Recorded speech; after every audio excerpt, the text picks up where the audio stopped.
muy buenas noches a todos y todas. Muchísimas gracias por sacar el tiempo. Sabemos que hoy día viernes es un poquito más complicado para todos, pero en verdad esta charla va a estar súper completa y es un gran punto de entrada a lo que nosotros conocemos como la fundación de la AO o la asociación de la AO. El día de hoy vamos a hablar sobre principios y filosofía de la AO inicialmente, el módulo de generalidades y posteriormente vamos a hablar sobre placas. Mi nombre es Isabel Sofía Cortés, yo soy estudiante de 10º semestre de medicina y coordino la mesa directiva del GUTLG de Comunicaciones y la charla de principios y filosofía de la AO fue realizada por el doctor Camilo Moreno, que también está acá presente. Muchísimas gracias, doctor Moreno, por estar presente. Es ortopedista y traumatólogo de la Universidad de Rosario. La tabla de contenidos, vamos primero a dar una pequeña introducción al tema, luego vamos a hablar sobre la historia, cómo se fundó la AO, cómo ha venido evolucionando a través del tiempo. Posteriormente vamos a hablar sobre los principios tanto originales como los actuales, que la última actualización fue en el 2017, en el 2018. Como introducción, yo realmente quiero que todos conozcamos qué significa la sigla AO, porque siempre decimos, no, según la AO, tal procedimiento es así, o la técnica quirúrgica según la AO es así, pero realmente o no estamos conscientes de qué significan esas dos siglas. Y todo eso nos remonta al inicio de la fundación de esta asociación, la cual fue creada en 1958 por un grupo visionario de 13 colegas y amigos suizos que eran tanto ortopedistas, traumatólogos como cirujanos generales, que fue convirtiéndose en una fundación que su nombre, ahí lo tienen escrito, por respeto al idioma alemán no lo voy a pronunciar, sin embargo, su traducción directa al español es una asociación para el estudio de la fijación interna de las fracturas. Como venía diciendo, fue fundada en 1958 y ha evolucionado hasta generar como toda una fundación y una comunidad tanto quirúrgica como científica de renombre mundial. Esta fundación fue creada con el fin de aumentar todos estos conocimientos, tanto básicos como técnicos, sobre una correcta fijación de una fractura, basándose tanto en la educación como en la innovación y la investigación, donde todos estos avances, tanto de ciencias básicas como por ejemplo, todo lo que hemos hablado de consolidación, de procesos biológicos, también conocimientos tecnológicos, técnicos y toda la experiencia clínica que se ha abordado en toda esta fundación ha dado lugar a diferentes cambios y numerosos conocimientos para abordar de menor manera una fractura. También pues se han incluido diferentes implantes, diferentes instrumentación quirúrgica relacionada con la traumatología y diferentes técnicas que se emplean actualmente en la práctica día a día, como lo conocemos. Hablando sobre el contexto histórico, nos vamos a remontar a la primera mitad del siglo XX, donde el tratamiento de las fracturas se centraba casi exclusivamente en lograr solamente una consolidación ósea y evitar una infección. Entonces, simplemente lo que querían en ese entonces era que los fragmentos del hueso se unieran y tuviéramos un hueso relativamente sano, pero no se le daba prioridad a esa recuperación funcional del paciente. Por tanto, los métodos más utilizados en ese entonces con estos dos objetivos eran una inmovilización prolongada con un yeso, con una tracción esquelética, igual las tracciones que nosotros conocemos y los yesos que conocemos actualmente. Sin embargo, eran tan prolongadas que el paciente hasta podría estar hasta un año inmovilizado en cama. Por tanto, esto obviamente permitía una adecuada consolidación y unión del hueso, pero generaban periodos de inactividad del paciente muy extensos que iban a afectar toda la movilidad articular, la funcionalidad del paciente, la fuerza y por lo tanto, secundario a todo esto, disminuía la calidad de vida de los pacientes. Entonces, con el surgimiento de la AO, básicamente se cambia esta visión tradicional y estudios y ya no es como solamente mediante una adecuada reducción tanto abierta o cerrada, sino que también se empezó a darle importancia a la protección y al cuidado de los tejidos blandos, que como venimos diciendo en las diferentes charlas, es muy importante darle prioridad a estos tejidos blandos y también a la movilización y rehabilitación temprana del paciente. Entonces, esto ya no era un enfoque como hueso unir y ya, sino unir el hueso, que estén bien los tejidos blandos, que el paciente tenga una correcta movilidad y rehabilitación para que tenga una muy buena funcionalidad posterior a esta fractura, por tanto, una muy buena calidad de vida. Y por tanto, ahí se empezó como un avance decisivo, eso fue como una brecha en la que la ortopedia pasó de unir hueso a realmente mirar cómo está evolucionando este paciente. Antes de la creación formal de la AO, ya existían diferentes técnicas como de fijación interna, pero se encontraban muy limitadas porque no se conocía bien la técnica, no había suficiente tecnología, no había conocimientos ni biológicos, ni sobre todo el tema de infección. Por tanto, había un riesgo muy alto posoperatorio de los pacientes que eran intervenidos en ese entonces de infección. Y la mayoría de esos pacientes que terminaban en infección terminaban en una amputación. Y eso generó un rechazo por toda la comunidad científica y médica a la idea de una osteosíntesis. Por tanto, con el desarrollo de los diferentes principios y métodos que vamos a ver más adelante sobre la fijación interna de una fractura, se volvió ya una práctica o una técnica más segura, que es reproducible a nivel mundial y que es científicamente fundamentada, ya que como vamos a ver, todo esto se basa en la observación y en la investigación de cómo realmente funciona la consolidación de una fractura.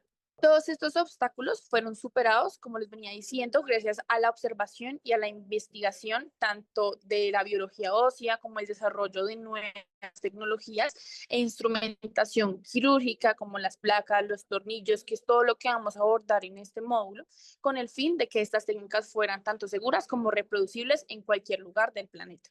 Y todos esos nuevos conceptos y avances fueron enseñados al resto de la comunidad que estuviera interesada mediante diferentes publicaciones científicas, realizaban manuales, talleres, también cursos prácticos. Por ejemplo, esta imagen la puse porque me parece muy bonita.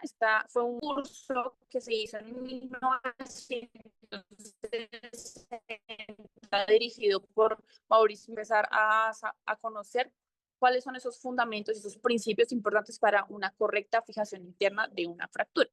Por tanto, no solamente se quedó fundacionado y somos 13 personas para nosotros mismos, sino la importancia fue tan grande que se lo esparcieron por todo el mundo y por eso actualmente hasta en Colombia nosotros utilizamos pues esos principios de la ya hablando ahora sí de los principios originales de la AO, fueron descritos en 1962 por este mismo grupo y eran estos cuatro principios que están muy relacionados y son muy, digamos, parecidos a los que están en la actualidad. Sin embargo, en la actualidad están muchísimo más desarrollados y tienen una fundamentación tanto técnica como científica de estos principios.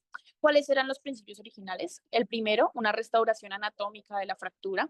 El segundo, una fijación estable de esta fractura. El tercero es que había que preservar el riego sanguíneo porque a pesar de que no se haya como conocido bien la causa de, venga, porque un hematoma es tan importante para la consolidación de una fractura, se debía conocer como cuáles son, bueno, con la fundamentación teórica, que es lo que se conoce actualmente. Y el cuarto es la movilización temprana de la extremidad y del paciente. Todos estos principios generaban una adecuada fijación interna de la fractura.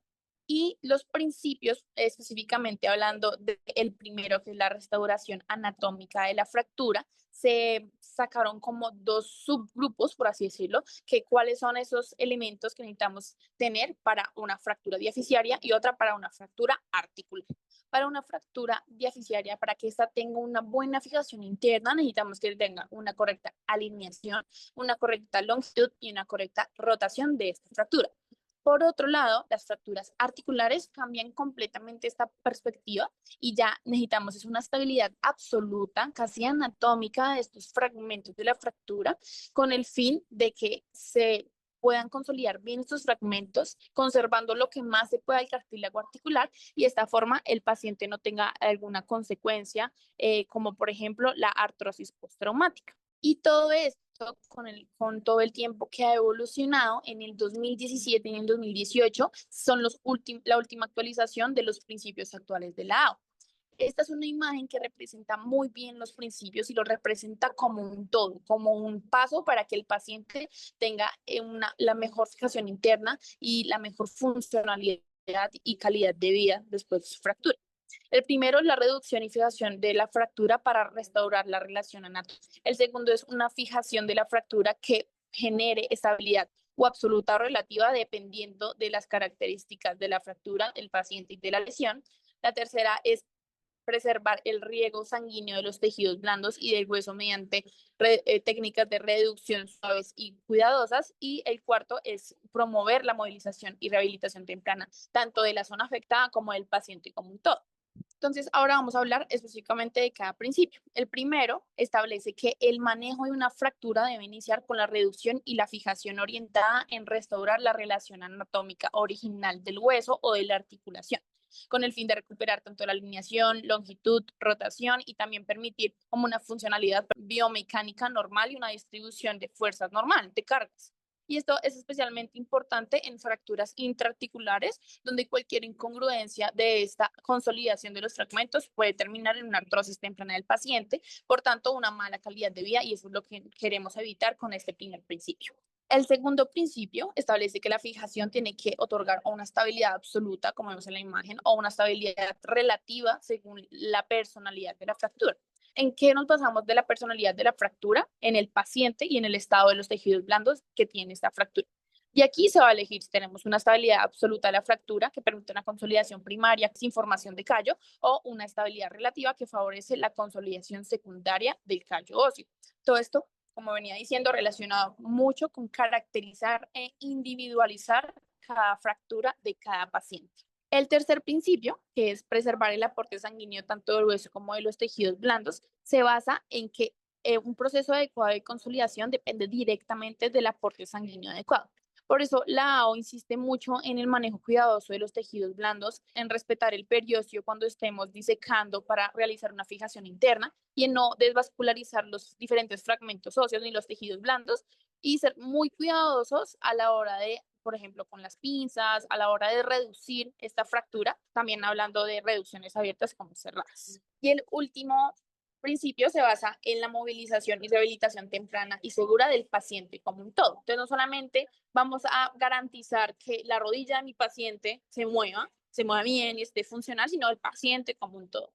Esto se basa mucho en que si los pacientes antes no podían recuperarse porque estaban inmovilizados durante muchísimo tiempo, ahora sí, pues la idea es que se movilicen lo más tempranamente con el fin de dar toda su funcionalidad. Y por último, pues como mensajes para llevar para la casa, básicamente lo que yo quiero es que ustedes se aprendan los cuales del lado, que es reducción anatómica, fijación estable, conservación del riego sanguíneo y movilización precoz y activa. Te los van a preguntar acá en el guión, te los van a preguntar en Mary, en Kennedy, en Estados Unidos, en la India, en cualquier lugar. Les van a preguntar estos cuatro principios. Por tanto, son muy importantes que los aprendan. Ahora vamos a seguir con la siguiente presentación, que es el de placas. También hace parte del módulo Generalidades. La revisión fue realizada por Alejandra Mazabel, que es estudiante de noveno semestre, y yo, Lucía Sánchez, que soy interna de 11, y fue revisada por el doctor Jaime Díaz. Esta es la bibliografía que usamos. Más que todo nos basamos en el libro de la AO. Hay un capítulo específico de placas por si lo quieren revisar, muy interesante. Y también cogimos pues algunos artículos extra como para pues nuestra revisión. Esta es nuestra tabla de contenido. Primero vamos a hablar de introducción, luego vamos a hablar de principios biomecánicos, vamos a seguir con tipos de placas, hablar de sus ventajas y desventajas, y vamos a terminar con complicaciones y un caso clínico que traemos para mostrarles. Entonces, primero hablando de introducción. Es importante recordar que el uso de las placas en el manejo de las fracturas se va a basar en la capacidad para proporcionar diferentes tipos de estabilidad sobre el foco de la fractura. Y hay algo importante y es que la función de la placa no va a depender solo del tipo de la placa, sino principalmente de cómo el cirujano decide aplicarla. Una misma placa pues se puede utilizar con diferentes objetivos, pero todo va a depender de la técnica de fijación que se vaya a escoger. Entonces, habl- em, bueno, si quieres, dale una. O sea, el objetivo de las placas va a ser crear un ensamblaje del hueso y el implante que sea estable, que vaya a permitir la consolidación de la fractura bajo los cuatro principios que ya nos explicó Isabel. Ahora, para hablar de los principios biomecánicos, entonces vamos a hablar de la estabilidad absoluta. El objetivo es anular completamente el movimiento interfragmentario, porque al eliminar el micromovimiento no se va a formar el tejido cartilaginoso intermedio, sino que las ostionas van a atravesar la línea de fractura y restaurar la continuidad cortical por remodelación directa sin formación de callo visible. Pero para que esto suceda, se tiene que dar el movimiento interfragmentario, tiene que ser menor al 2%, o sea, prácticamente es nulo. Y para que se dé esta estabilidad absoluta, se necesita, uno, restablecer como la alineación, la longitud y la rotación anatómica del hueso.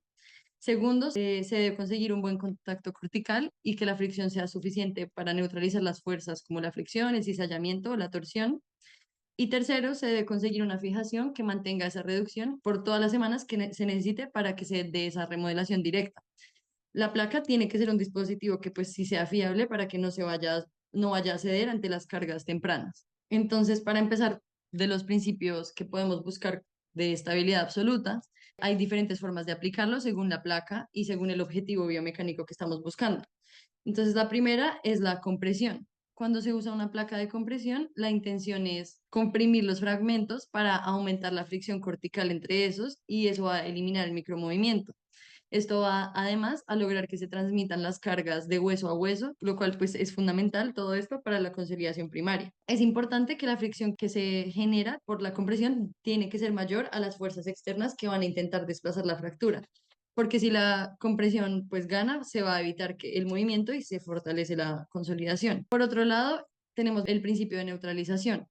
En este caso, la placa no es la que genera la compresión, sino que la función es proteger una fijación previa. Normalmente se puede dar con un tornillo interfragmentario que va a absorber las fuerzas fisiológicas que podrían desplazar la fractura. Lo importante es que la placa va a mantener la estabilidad absoluta, como se ve en la imagen, pero la placa mantiene la estabilidad absoluta que se logró en el foco de la fractura y va a neutralizar las fuerzas. Y, por ejemplo, así como se ve en la imagen, entonces el tornillo al ser girado va a generar compresión.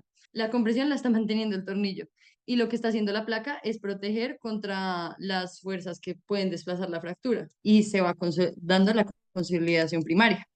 Para seguir hablando de aplicaciones que van a generar estabilidad absoluta, tenemos la banda de tensión. Va a ser muy útil en huesos que están sometidos a carga o tracción muscular.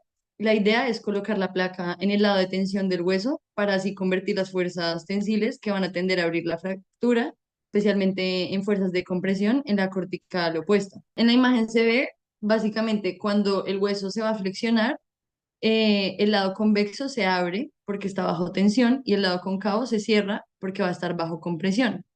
Entonces, si no se interviene, la tracción va a separar los fragmentos y la fractura va a estar, no se va a consolidar, como lo queremos, que es con estabilidad absoluta. Pero cuando se coloca la placa en el lado que está sometido a la tensión, se va a dar un cambio de las fuerzas. Entonces, por ejemplo, el paciente carga peso o mueve la articulación y la fuerza que normalmente va a abrir la fractura ahora va a ser absorbida por la placa y la placa va a transmitir esta fuerza como compresión hacia la cortical opuesta. Esto tiene tres beneficios muy claros. El primero es que va a aumentar la compresión en el foco de la fractura y esto va a disminuir el micromovimiento. Ese es el segundo. Y lo tercero es que se va a aprovechar la carga funcional a favor de la estabilidad. Para la estabilidad relativa, a diferencia de la estabilidad absoluta, aquí sí se va a permitir cierto micromovimiento en el foco de fractura. Esto es importante porque el micromovimiento va a estimular la formación de callo óseo y la consolidación se va a dar por osificación endocondral, o sea, consolidación indirecta. Para que esta consolidación se da, se requiere una deformación mayor al 2%, porque cuando hay movimiento, pero que sea controlado, se va a estimular el callo sin que la fractura pierda su alineación. Igual, los principios que se buscan son muy similares a lo de la estabilidad absoluta, o sea, lo único diferente es lo que dije, que no se va a buscar un contacto completo de todos los fragmentos óseos, porque al buscar esto, por ejemplo, en una fractura con minuta, puede estar dañándose más la vascularización periosteal y pues ese es uno de los principios que debemos respetar cuando se va a dar una fijación. Dentro del concepto de la estabilidad relativa vamos a tener una función que va a dar la placa de soporte o pues un principio y esta técnica se aplica mucho a fracturas se aplican las fracturas de regiones metafisiarias o articulares. El objetivo de esta placa de soporte es evitar que un fragmento metafisiario o articular se vaya a hundir o deslizar bajo la carga axial, ya que en estas fracturas las fuerzas axiales van a tender a empujar el fragmento hacia abajo y hacia afuera, y esto podría llevar a un colapso de la superficie articular o al acortamiento del hueso. Entonces la placa va a actuar como una pared de contención que va a detener el deslizamiento y el colapso del foco de fractura. Básicamente, la carga pasa del fragmento inestable y es empujada hacia la placa. Y la placa va a transferir esta fuerza al hueso sano que está debajo de la fractura. Y con este mecanismo, la placa va a lograr mantener la altura articular y la alineación metafisiaria, que son cruciales para la función a largo plazo de la articulación. Para el principio del puente o bridge plating, se va a utilizar cuando no es posible fijar fragmento por fragmento. Entonces, en esta, lo que decía antes, no se busca que todas las corticales están en contacto, sino que la placa se va a fijar a dos segmentos que estén proximal y distal. Esto va a ayudar a restaurar la longitud, la alineación y la rotación y estas van a transmitir la carga a través de los segmentos principales y los intermedios van a quedar sin una fijación directa, pero sí como con la alineación que se está manteniendo con los segmentos principales. Es importante porque en estas fracturas, cuando se busca la estabilidad relativa, se va a priorizar la biología sobre la reducción anatómica de los fragmentos. La biología, o sea, preservar la anatomía vascular. Para hablar de algunos de los tipos de placas, vamos a empezar por la LC-DCP, Limited Contact. Esta va a ser una evolución de la placa DCP clásica, en la que se va a reducir el contacto placa-hueso y esto va a básicamente proteger la vascularización periosteal y esto mantiene la capacidad de generar compresión, pero que sea dinámica. Entonces, en estas placas se va a ver que tienen como un socavado, un undercut, que va a hacer que se reduzca hasta un 50% el contacto con la cortical y esto va a favorecer que haya menor necrosis. Las ranuras de esta placa son cilíndricas e inclinadas y esto va a permitir que se dé la compresión dinámica cuando se colocan tornillos de forma excéntrica. La rigidez de esta placa va a evitar que se den puntos de concentración como de estrés en la fractura y va a facilitar que se contornee y se moldee para usarla en diferentes tipos de huesos con diferentes tipos de anatomía. Y estas placas tienen espesores y materiales variables que va a ayudar a que se puedan adaptar a diferentes huesos y asimismo a las diferentes cargas que tienen estos huesos. Es importante para estas placas, primero siempre se debe hacer una evaluación preoperatoria. Lo más importante es hacer la planeación quirúrgica en la que obviamente se va a buscar la longitud, la alineación y la rotación y se tiene que definir cuál es la función biomecánica que va a tener la placa. Y se debe escoger la longitud adecuada, tiene que tener 3 o 4 tornillos bicorticales por segmento y va a ser ideal que esté en contacto 6 u 8 corticales por extremo. Entonces, en este se tiene que escoger cómo va a actuar la placa, si por compresión, por protección o con el principio de puente. En segundo lugar, se debe, si es necesario, si se busca la compresión, se puede contornear la placa. Esto se llama overbending para tenerla lista para ya aplicarla al hueso. Pero no se puede aplicar la placa sino hasta que ya esté la reducción. La reducción siempre va primero y la fijación va después. Si se decide usar un tornillo interfragmentario, se debe poner antes de la placa. Entonces, la posición del tornillo va a afectar como la función que vaya a tener la placa. Si el tornillo está en una posición excéntrica, la función va a ser una compresión y se va a dar una estabilidad absoluta. Cuando el tornillo está en posición neutra y además tiene un tornillo interfragmentario, acá la función que está cumpliendo es neutralización. Si se está usando en el lado de tensión el tornillo, la función va a ser de banda de tensión. Si hay tornillos solo en los extremos, pues sería una placa puente. Y si los tornillos se ponen contra el vector de cizallamiento, va a ser una placa de sostén. Estos tipos de placas tienen unas ventajas y también unas limitaciones. Una ventaja muy clara y la razón por la cual se dio esta evolución de la placa DCP es que tiene compresión dinámica.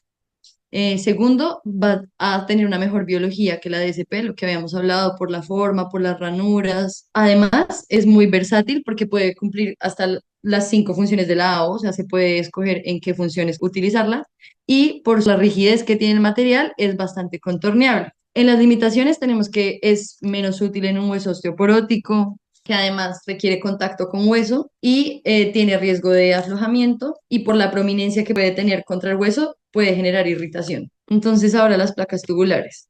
Las placas tubulares pueden venir en un cuarto de tubo o un tercio de tubo y son implantes de perfil bajo que van a ser altamente maleables y el diseño va a venir de un tubo metálico que está cortado longitudinalmente, de ahí que es un cuarto de tubo o un tercio de tubo. Estas placas son ideales para zonas cutáneas o con muy poco tejido blando, porque a comparación de las placas anteriores, no van a causar irritación por su grosor. Tienen una alta maleabilidad, lo mismo que las anteriores, van a permitir que tengan un contorneado preciso, por ejemplo, para superficies curvas. Lo único es que estas placas no son aptas para soportar grandes cargas axiales o no van a funcionar tipo puente en fracturas con minuta. Y otra cosa sobre el diseño es que tiene orificios redondos y se debe utilizar con tornillos corticales.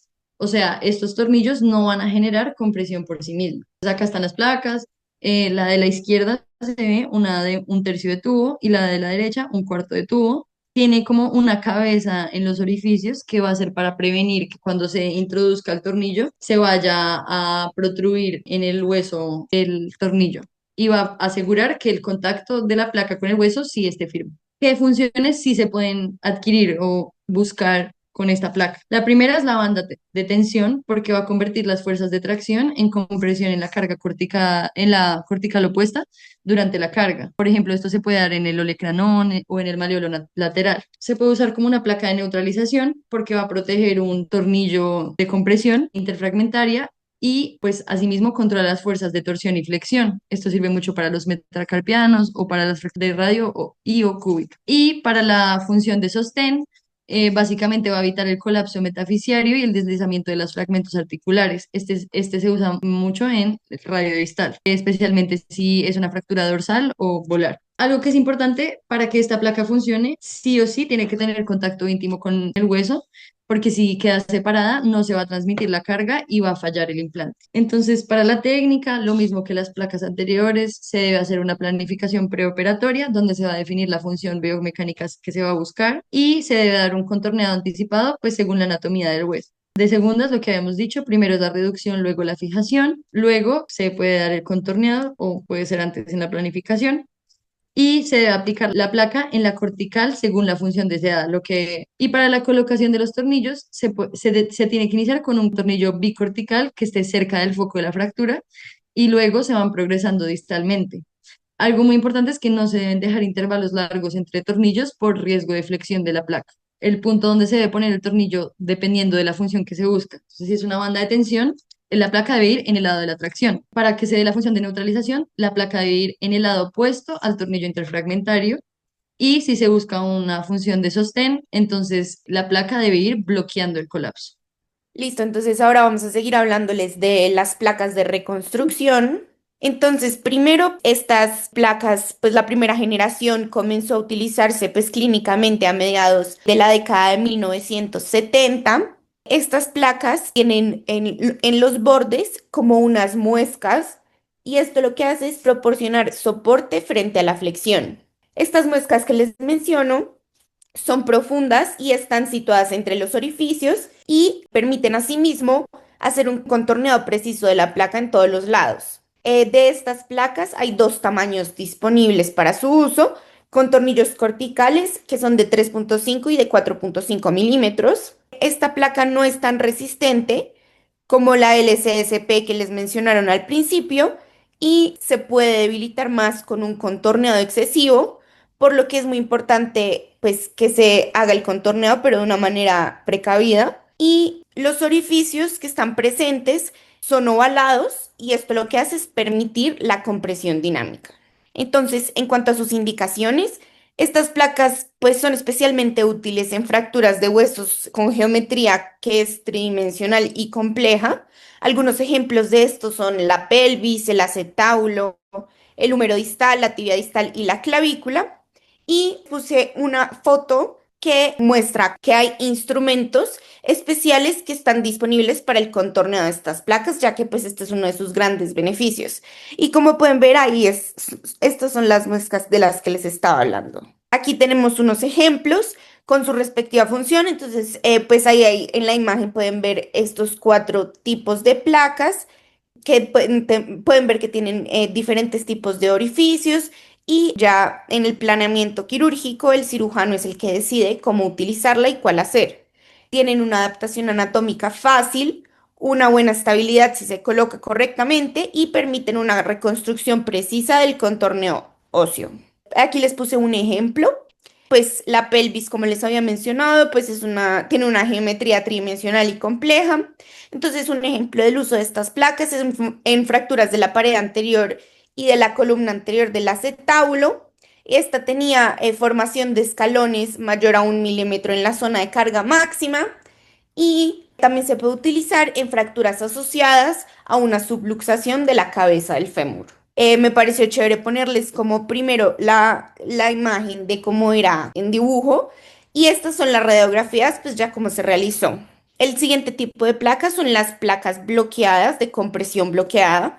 Estas fue introducida en el año 2000 y es LCP porque es Locking Compression Plate. Este principio de fijación tiene importantes implicaciones para la estabilidad mecánica y también pues tiene una amplia aplicación clínica porque en este tipo de placas empieza ya a no ser necesaria la compresión de la placa contra el hueso y esta se puede mantener ligeramente separada. Y esto lo que hace es evitar el deterioro de la perfusión sanguínea y previene el stress shielding, que es como la protección frente a la fuerza de las cargas. Esto nació a raíz de una necesidad de una fijación más biológica y así se creó el concepto de fijador interno de las placas bloqueadas. Estas construcciones de hueso placa lo que hacen es lograr una estabilidad mecánica angular y axial en la interfaz entre la cabeza del tornillo bloqueado y el orificio correspondiente en la placa y esto crea un dispositivo con un ángulo fijo. El principio tiende a ser similar al de un fijador externo, sin embargo, pues es con una barra de fijación que es la placa a una distancia mínima del hueso. Pues aquí, como les estaba explicando, la estabilidad no depende del ajuste firme de la placa contra pues, la superficie ósea y las placas bloqueadas no necesitan ser contorneadas individualmente. Todos los tornillos que se colocan en la placa actúan en conjunto y también distribuyen la carga de una manera más uniforme a lo largo de la placa. Para contrarrestar estas fuerzas axiales, los tornillos bloqueados pues empiezan a experimentar un momento de flexión, como pasa en una viga única, y en este caso ya no es necesaria una reducción anatómica exacta porque la transferencia de la carga entre los extremos de la fractura la realiza completamente la placa por su diseño y por esta razón es que no requiere un contacto cortical estrecho. Se ha usado en diferentes enfoques, como son la técnica tradicional, con diferentes principios de compresión, como principio de fijador interno, como les mencionaba, o una combinación de ambas técnicas, y pues esto se elige dependiendo del tipo de fractura y de su ubicación, y de la ubicación biomecánica. Tienen diferentes ventajas.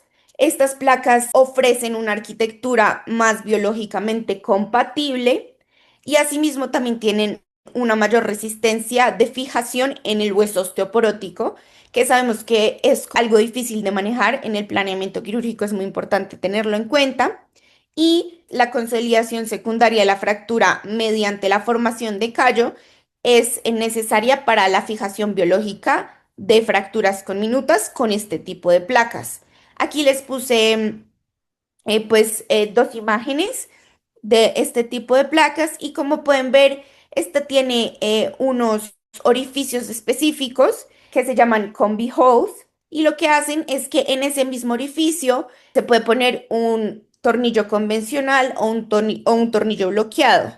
En cuanto a las indicaciones, la fijación con placas bloqueadas está indicada más que todo en situaciones en donde los fragmentos no se encuentran en un contacto directo entre sí. Y aunque una brecha mayor puede prolongar la consolidación, incluso los espacios de fractura mayores de 2 milímetros se ha demostrado que aún pueden consolidar. En contraste con la estabilidad absoluta de la fijación convencional, la fijación pues, que se realiza mediante placas bloqueadas requiere una estabilidad relativa, como ya les explicó Alejandra, y es con un movimiento interfragmentario en el foco de fractura que puede superar hasta el 2% de deformación. Y pues el más reciente desarrollo con respecto a estas placas es la tecnología de los tornillos poliaxiales y esto más que todo se trata pues como de tener una angulación limitada de los tornillos dentro de un radio que se define pues por el cirujano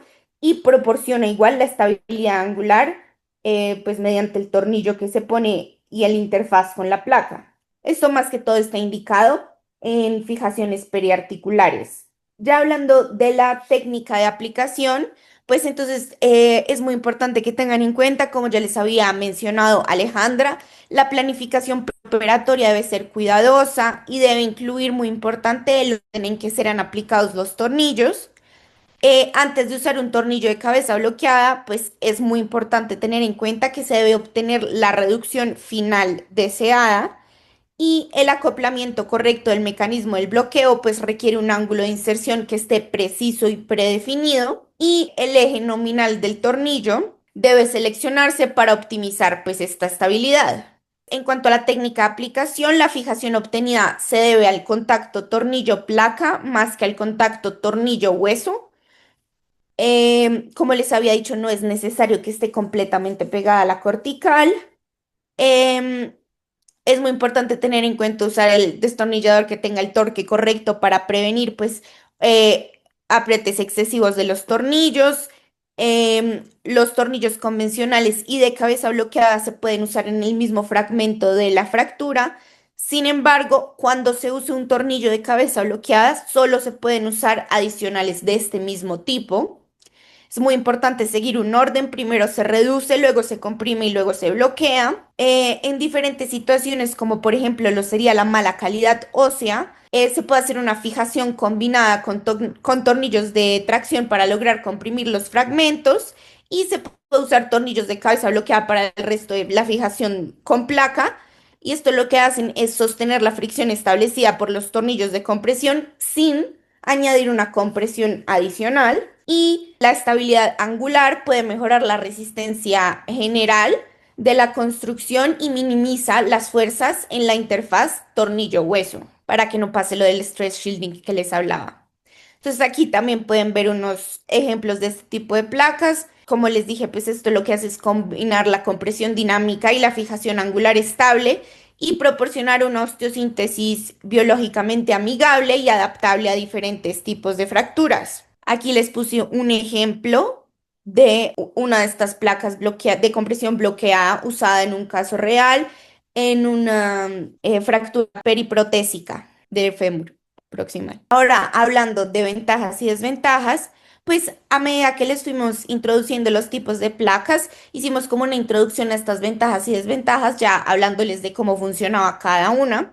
Sin embargo, a rasgos generales, las ventajas de las placas son que las placas metálicas convencionales y las bloqueadas proporcionan una fijación estable, permiten una movilización temprana y facilitan la rehabilitación, especialmente en fracturas complejas o en huesos osteoporóticos. Estas preservan la biología porque requieren menos contacto con el hueso, requieren menos disección de los tejidos blandos y esto también preserva la vascularización periostal y reduce el riesgo de necrosis ósea. En cuanto a la reducción anatómica y la personalización, existen las placas preformadas y hay placas ya diseñadas por impresión, por ejemplo, y estas lo que hacen es permitir una adaptación a la morfología ósea, reducen el tiempo quirúrgico, mejoran la tasa de reducción anatómica y también se puede usar pues más que todo en fracturas complejas. La siguiente ventaja es la versatilidad, especialmente en técnicas quirúrgicas, pues el desarrollo de las placas, en especial las bloqueadas y las personalizadas, pues ha facilitado el uso, por ejemplo, de técnicas mínimamente invasivas y de diferentes planificaciones quirúrgicas, pues multidisciplinarias. Esto también optimiza la colocación de tornillos y evita abordajes adicionales. Y la última que ya les había mencionado es que tiene un mejor desempeño en el hueso osteoporótico. Las placas bloqueadas ofrecen una mejor fijación en huesos de baja calidad porque pues no dependen de la compresión entre la placa y el hueso. Ya hablando de desventajas, el uso de estas placas se puede asociar a diferentes complicaciones, como lo son el aflojamiento aséptico, el estrés shielding del que les hablaba, que es la protección excesiva, que pues lo que hace es como inhibir esa formación ósea, puede haber necrosis ósea, se puede requerir cirugías de revisión. El siguiente es un fracaso de la fijación. Las placas pues pueden fallar por una planificación inadecuada, por una selección incorrecta de la longitud de la placa y del número de los tornillos, por una reducción insuficiente o inadecuada de la fractura. Esto puede llevar a una malunión, una falla del implante. Entonces es muy importante el planeamiento quirúrgico, como les mencionamos a lo largo de toda la revisión. También les quiero hablar de la rigidez excesiva, es otra desventaja porque hay que tener en cuenta que los constructos que están demasiado rígidos pueden comprometer la consolidación ósea y los que están demasiado flexibles pueden no proporcionar la suficiente estabilidad. Entonces, pues la idea es buscar un equilibrio entre esa flexibilidad y la resistencia. El siguiente es la dificultad en la extracción. Las placas pueden ser difíciles de retirar a largo plazo, requieren instrumental especializado, que no siempre pues se tiene a disponibilidad. En cuanto a requerimientos técnicos y logísticos también, pues las placas personalizadas, por ejemplo, hablando de estas en específico, requieren una tecnología avanzada, tienen un tiempo de fabricación largo, tienen una planificación quirúrgica que pues es más compleja. Y por último, pues los costos y pues la disponibilidad de las placas, en especialmente las más avanzadas, pues son más costosas y no siempre están disponibles. Hablándoles ahora de complicaciones, creo que esto está muy conectado con las ventajas y con las desventajas, sin embargo es muy importante que lo entiendan. La primera es la descompensación de la piel. Una lesión de la piel esté o no infectada puede ocurrir cuando se aplica demasiada tensión sobre los tejidos blandos, incluso con separadores o suturas. O también se puede dar por ejemplo, placas prominentes que causan necrosis por presión. Esto, pues, es un problema en específico en sitios específicos como lo son, por ejemplo, el borde medial de la tibia y estos, especialmente cuando se usan tornillos bloqueados porque esto permite que quede la placa separada del hueso y puede afectar más los tejidos blandos. Siguiente es una infección profunda. Sabemos que todo procedimiento invasivo tiene el riesgo de que se pues, infecte o se colonice por un microorganismo que está cercano al sitio de la cirugía.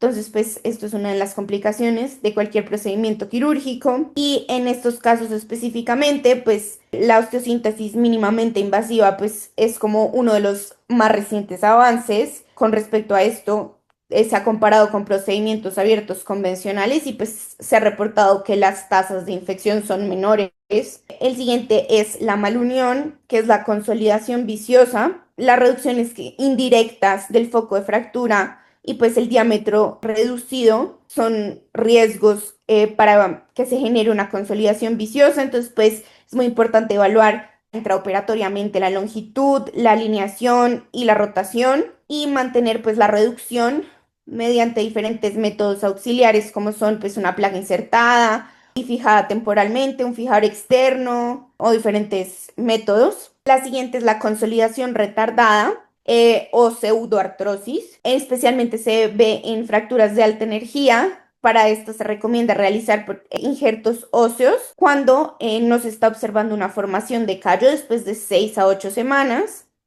Y hablando específicamente de las fracturas simples que se tratan con placas en puente, pues estas están en riesgo de hacer una consolidación retardada, en donde la placa puede fallar por fatiga antes de que la fractura cicatrice. Entonces, pues en esto también se pueden tener en cuenta. Y el último es la falla del implante. Esto se puede ver a diferentes factores, como lo son, por ejemplo, la distracción con un espacio de fractura que sea mayor a 2 milímetros, traumas de alta energía con lesión de tejidos blandos, la devascularización de los fragmentos óseos, no lograr una estabilidad absoluta pues en las fracturas, que le pongamos tornillos demasiado cerca del foco de la fractura. Y esto resulta en pues esta falla del implante, en donde pues la placa no está cumpliendo la función que esperamos o que deseamos que tuviera para cumplir con los principios. Ahora les vamos a presentar un caso clínico. Esta es una paciente femenina de 60 años. Ella pues ingresó a Mederi y se orientó como una fractura de radio distal izquierdo metafisiaria. Estas son las radiografías previas. Cuando llegó, entonces pues se calculó la inclinación radial, la altura radial, la inclinación volar, la varianza cubital. Luego pues se hizo el planeamiento quirúrgico.